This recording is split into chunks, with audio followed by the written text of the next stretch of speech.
আরব সাগরে পাকিস্তানকে কেন্দ্র করে ভারতের অভিযান চলছে।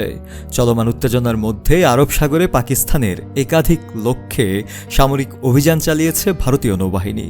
সূত্রের বরাতে জানা গেছে, শুক্রবার 9 মে ভোরে এই নির্দিষ্ট টার্গেটকে ঘিরে অভিযান শুরু হয়। ভারতীয় সংবাদ মাধ্যম এনডিটিভি এ সংক্রান্ত একটি প্রতিবেদন প্রকাশ করেছে। অন্যদিকে বৃহস্পতিবার রাতে জম্মু ও কাশ্মীরের বিভিন্ন স্থানে ক্ষেপণাস্ত্র হামলার চেষ্টা চালানোর অভিযোগ উঠেছে পাকিস্তানের বিরুদ্ধে। ভারতের অভিযোগ, জম্মু, আরএসপুরা, আর্নিয়া, সাম্বা ও হিরানগড়ের দিকে একাধিক ক্ষেপণাস্ত্র নিক্ষেপ করা হয়।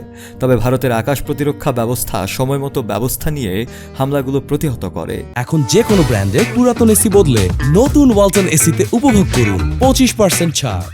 একই রাতে পাঠানকোটে গোলাগুলির ঘটনাও ঘটে এবং রাজস্থানের জয়সলমেরে পাকিস্তানি একটি ড্রোন আটকানো হয়। এই পরিস্থিতির পর চণ্ডীগড়, মোহালি ও শ্রীনগর সহ কয়েকটি শহরে ব্ল্যাকআউট কার্যকর করা হয়।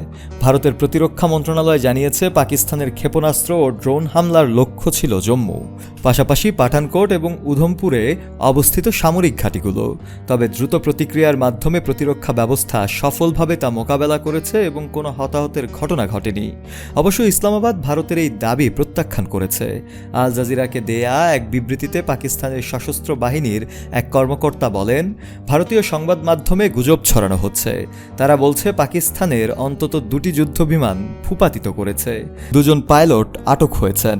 লাহোরে হামলা হয়েছে এবং করাচি বন্দরে ভারতীয় নৌবাহিনী হামলা চালিয়েছে, কিন্তু এসবের কোনোটিরই সত্যতা নেই। শফেল মাওলা, কালের কণ্ঠ।